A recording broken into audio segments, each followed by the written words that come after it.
tiene que ver con las inconformidades que han tenido los sindicatos en contra de la reforma laboral. Ya la Federación tiene dispuestos más de 1,000 millones de pesos para implementarla en 2020.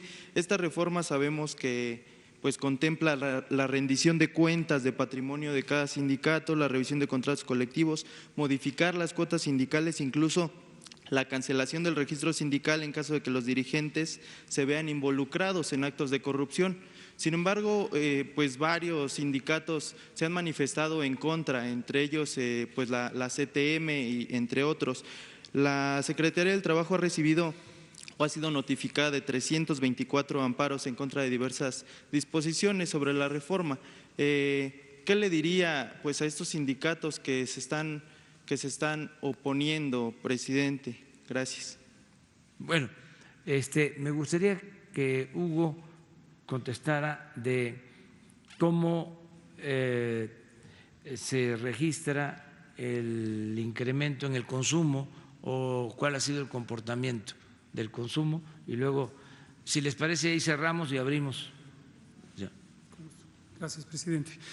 Sí, en términos generales, el fenómeno es el siguiente. México, gruesamente hasta la mitad de los años 70, era un país que no tenía un consumo importante. Desde luego, consumo ha habido muchos décadas, años, quizás cientos de años, pero no era un país que significativamente tuviera un problema de salud o un problema de adicción en su población.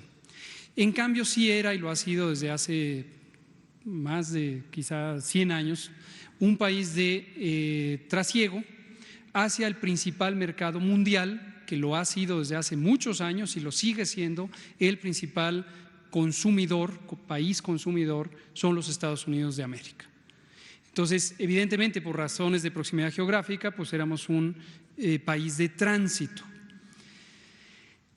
En los años 70 tardíos e inicio de los 80 empezó a manifestarse este fenómeno en donde, además del tránsito, empezamos a ser un país donde se incrementó el consumo, pero todavía no masivamente, y empezó a ser un país de producción de ciertas sustancias o de ciertos productos particularmente vegetales, las amapolas y la cannabis, la marihuana, y creció muy aceleradamente este fenómeno de producción desde México para el mercado principal, el país más consumidor, ha sido y sigue siendo Estados Unidos de América.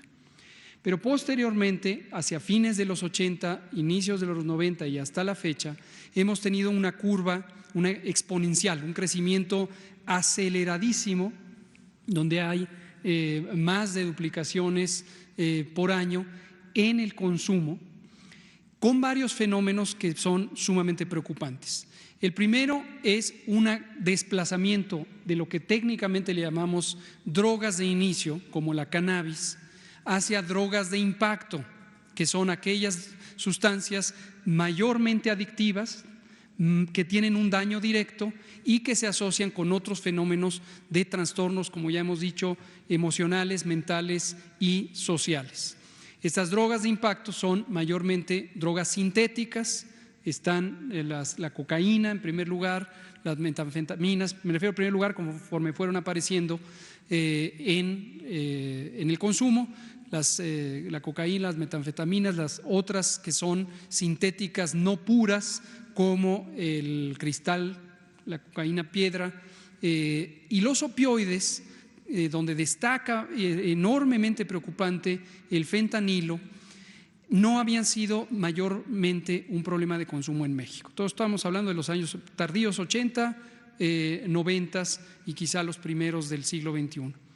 Y el fenómeno que ahora vemos, agregado a todo lo demás que no ha terminado de disminuir, ni siquiera de estabilizarse el crecimiento del consumo, son los opioides, específicamente el fentanilo. En México, desde hace muchos años, tenemos un control bastante estricto de la prescripción médica de los opioides. Los opioides son productos que primariamente vienen de las amapolas, de la goma de opio, las semillas de la amapola, y se usan en la industria farmacéutica masivamente a nivel mundial. sea, los medicamentos analgésicos de origen opioide o de formulación química opioide vienen de las amapolas que se producen en varios países. Algunos tienen una producción legal, otros tienen una producción no legal, pero en ambos casos contribuyen al gran mercado global, donde la industria farmacéutica de los analgésicos había sido el consumidor mayor. En Estados Unidos y otros países, no en México, porque en México teníamos un uso bastante restringido de los opioides. Sí se recetaban, sí se comercializaban, sí se producían en México o se importaban, pero para un uso muy restringido. La cultura médica, técnica, desde el punto de vista técnico, en México no usaba opioides como primera línea de tratamiento del dolor, dolor para cáncer, dolor para después de cirugías, fracturas, etcétera. Y eso fue muy benéfico. Como señalaba el subsecretario Mejía Verdeja, en Estados Unidos, y esto es del dominio público, proliferó de manera silenciosa o, como dice, acaba de señalar el presidente, no visibilizada, una epidemia de adicción a los opioides, a estos productos derivados de la morfina, es el producto por excelencia, y creó todo un grupo social enormemente, o sea, muy grande, de adicción a los opioides.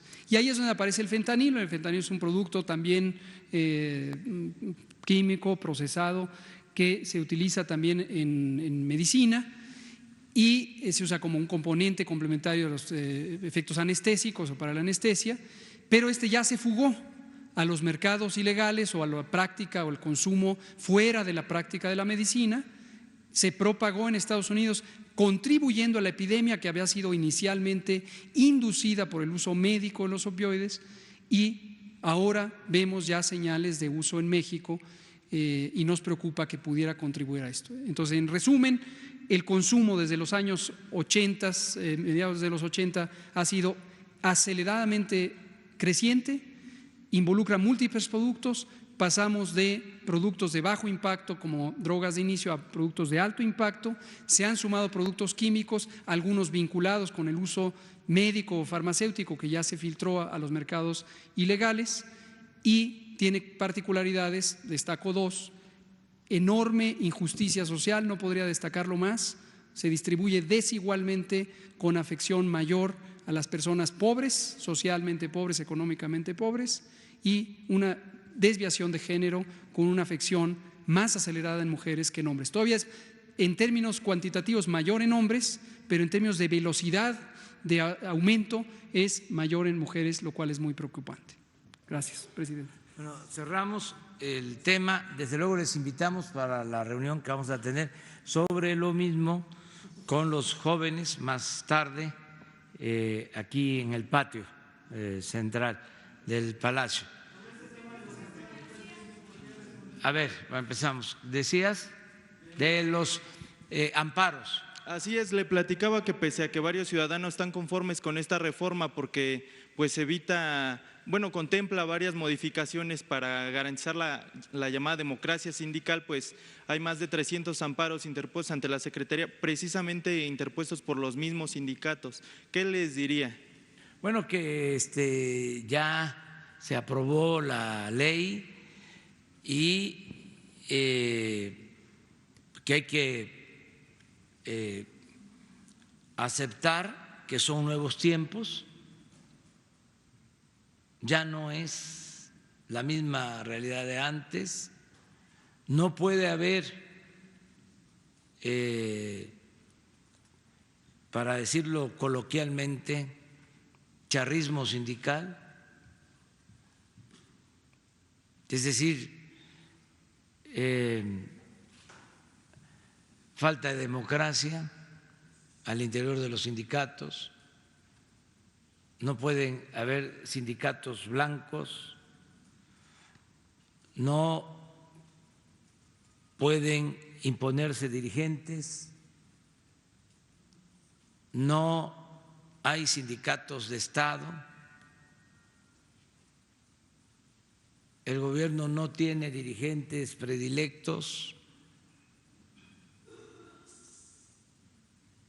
tiene que haber libertad, democracia sindical, esto es voto libre, secreto de los trabajadores para decidir sobre quiénes deben representarlos. Es una etapa nueva y existen estos amparos, en efecto, pero ya se están resolviendo, corresponde al Poder Judicial, es un derecho que tienen los dirigentes, que tienen todos los ciudadanos, el acudir a los amparos, pero se está resolviendo de conformidad con la ley y la reforma laboral va hacia adelante. ¿A qué considera que se deba esta inconformidad, presidente? Pues es que es mucho tiempo sin democracia en los sindicatos y sin democracia en México. Hemos hablado ya esto. Es para decir, nunca ha habido democracia en el país. O han habido como destellos democráticos. O sea, la verdad, que en términos democráticos, el país solo tuvo democracia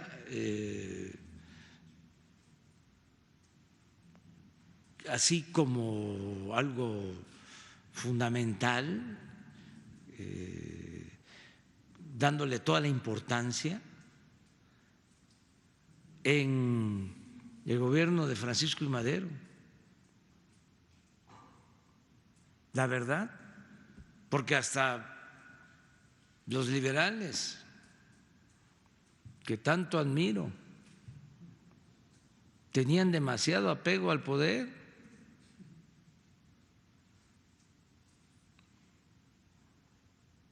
Madero, apóstol de la democracia. ¿Y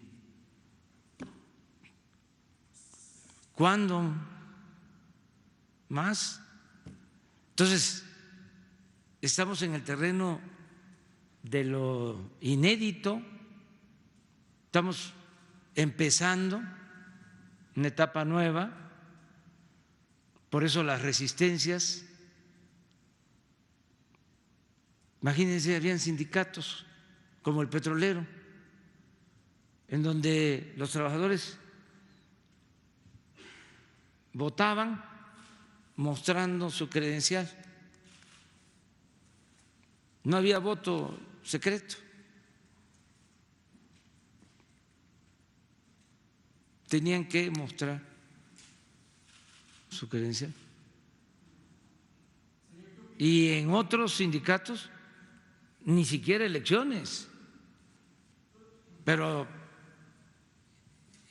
entonces estamos empezando y es natural que haya amparos, pero también hay que tomar en cuenta que muchos sindicatos, muchos dirigentes